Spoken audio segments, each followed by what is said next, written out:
Hello, everyone, and welcome to this week's episode of The Eagle's Eye. Welcome.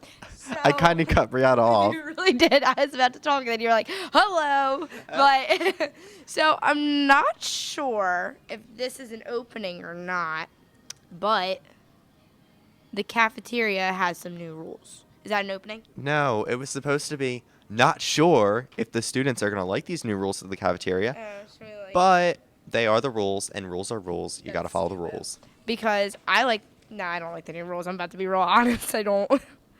Brianna. I'm about to be real honest. Brianna. We are a unbiased so source biased. of information. Okay, I love the new rules. They are so perfect. Okay, so let's go check out an interview with Mr. Michaels, who tells us the new rules. Hi, I'm Tori, and today I'm here with Mr. Michaels talking about the cafeteria regulations. Thanks for joining us. No problem. Thanks for having me. So what are the new rules? Well, we have a couple new rules in the cafeteria, and then we have several rules that have always been in effect that we're going to continue to reinforce. The new rules, one, as students know, is the electronics policy, whereas last year students were permitted to have electronics in the cafeteria. This year there will be no electronics, no iPods, cell phones that are permissible. In addition to that, we also have assigned seating in the cafeteria this year. This is something that we've done in previous years, but over the last 4 or 5 years, we didn't do that. It's something that allows us to have a little bit more organization in the cafeteria. We did not dictate where students sit. We give them the first week to figure out where they would like to be in the cafeteria, what friends they want to sit with, and then we simply just label each student's seat with the table that they choose to be placed. Right, and why did you guys decide to make these changes? Again, more for some organizational purposes. So we have an idea of what students are in the cafeteria, seated in what areas.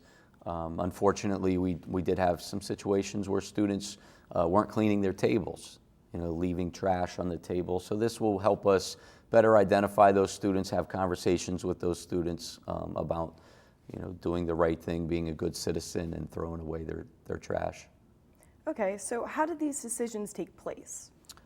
Every year there's a committee that sits down, talks about rules and regulations in the school, what sort of things we want to improve upon. We're constantly looking to get better as a school.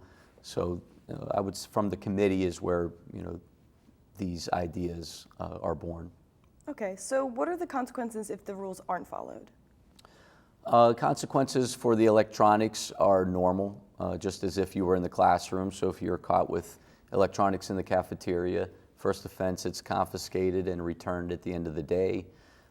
Second and third offense, we ask that parents come in and we return the device to the parents.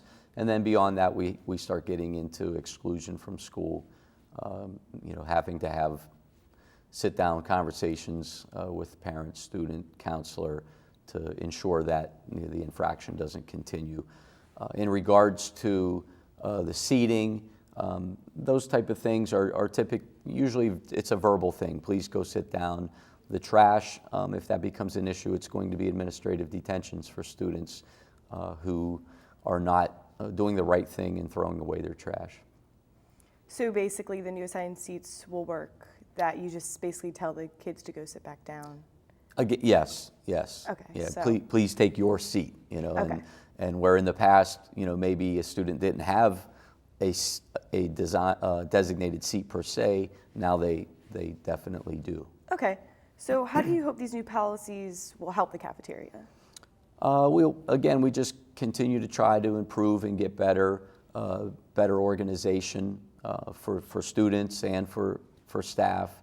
Again, we want to keep it nice and clean and neat, and just limit any additional distractions that may take place. It's there's 600 and some students in every lunch. trying to get a meal, trying to socialize with their friends. So we just want to make sure it's a nice, safe, organized place where students can come and enjoy their lunch for a half hour. Okay, so what are your hopes as the year progresses? My hopes are, as every year, that students are able to come to Norristown Area High School, get a great education, enjoy all that the school has to offer in terms of academics, but also extracurricular activities, and that they have the best experience possible. That's great. Do you have anything else to add? One additional thing that I would like students to be aware of is that we've had some problems in the past whereas students don't feel as though lunch is a class, so maybe they wouldn't be there on time. You know, we understand that sometimes students have to go to their lockers if they packed lunch, so we will give an additional couple minutes for students entering into the cafeteria, but students that do enter the cafeteria without a pass excessively late beyond that couple minute buffer period, they'll receive consequence as well. Okay, thank you so much for joining us today. Thank you, Victoria. I'm Tori, and I'm here with Mr. Michaels talking about the cafeteria regulations. Now back to the Eagle's Eye.